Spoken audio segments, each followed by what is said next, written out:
It's taken me a while to get round to watching House of the Dragon, and that's for reasons that are probably very common. Firstly, the disappointment of the latter half of the Game of Thrones series, where the creative decisions were increasingly both lazy and strange. And secondly, the increasing disappointment of waiting for the remaining books in The Song of Ice and Fire. But having got round to it now, overall, I'm definitely impressed, seeing as House of the Dragon is based on a book that's actually finished, Fire and Blood. I decided, yeah, it was time to check it out. So, House of the Dragon is set about 200 years before A Game of Thrones and The Song of Ice and Fire books, and so far the only real character they've had in common is King's Landing, and it looks really familiar and really different.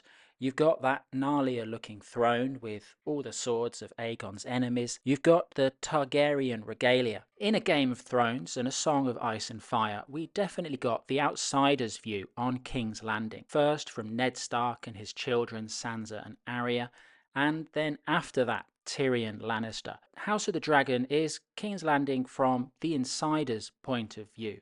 There's still children there, but they're insiders too, specifically Alicent Hightower, the daughter of the Hand of the King, and Rhaenyra Targaryen, the daughter of the King. Alicent, she's the sensible one, and Rhaenyra, the King's daughter, is the naughty one. Disagreeable, Alicent says. Rhaenyra doesn't take her position as princess seriously. She's basically been told not to because she's a girl. She wants to fly together on dragonback with Alicent, see the wonders across the narrow sea, and only eat cake. So immediately the dynamic of the House of the Dragon is familiar but twisted enough that it looks interesting. For example, we see the Gold Cloaks, led by Daemon Targaryen, the Rogue Prince. The gold here is just hanging off one shoulder, and it's almost as though Daemon Targaryen, played by Matt Smith, is the star of the show. We first see him sitting on the Iron Throne. As he says, it could well be his chair someday. He's come to King's Landing for the Heirs tournament. The Queen is about to give birth to a son, but Daemon interprets it, half jokingly perhaps, as him being the heir. Daemon is very much the black sheep of the family. The Princess Rhaenyra talks conspiratorially with the Lord Commander of the King's Guard. Does the King know that Daemon's here? The King doesn't, and they both view that as a relief, and Rhaenyra is sent to deal with Daemon.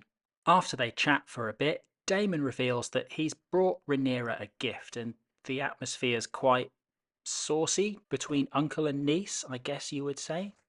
Daemon's clearly a take what he wants kind of a guy. Daemon runs the city watch. He wants to enforce the law. He turns it into kind of a personal fiefdom that goes out and delivers some extremely medieval justice. The next day, this brings Daemon under the scrutiny of the small council. In another shift away from Game of Thrones, in House of the Dragon, the king is neither a child nor an alcoholic, and so actually attends the small council, along with Grand Maester Melios, Lord Strong, Corlys Velaryon, the Master of Ships, and Otto Hightower, the Hand of the King. Otto sits alone on one side of the table, and it seems that the small council meetings are dominated by Otto and Daemon's mutual dislike. It starts off with a discussion of Daemon's activities as commander of the City Watch, which Corlys Velaryon, the most pragmatic member of the council, offers Daemon some support about. But Otto insists that Daemon's just doing the wrong thing. King Viserys points out that Otto always thinks Daemon is doing the wrong thing, and then the conversation takes a nasty, more personal turn. Otto says Daemon neglects his wife in the Vale. Daemon says that if Otto would like Daemon's wife, Otto is welcome to her, and points out that Otto is newly widowed. This clearly seems to be a long-standing animosity. Later on in the episode, for the Heirs tournament, Daemon chooses to joust with the Hand's son. Despite their clearly different personalities and responsibilities, Otto has got under Daemon's skin.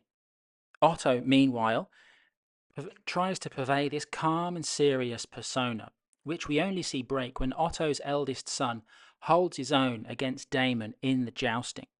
And then, at the centre of it all, we've got King Viserys, played by Paddy Considine. We see in the opening scene, he was chosen by the Lords of Westeros to succeed the throne in order to stop a war of succession. Viserys is very much a talker, very much a conciliator. He's also very much looking forward to having a son. His wife's extremely pregnant in this episode. He's also got some kind of ugly, pus-looking wound on his back. But he doesn't want to let this distract him. The important thing is the birth of his son and the tournament that's being held in his son's honour. He is certain it's going to be a son. He won't be dissuaded. In the latter half of the episode, we see that Queen Aemma goes into labour during the Heirs tournament. We see the aristocracy of Westeros fighting in the tournament, and we see it contrasted with the Queen's attempts to deliver her child.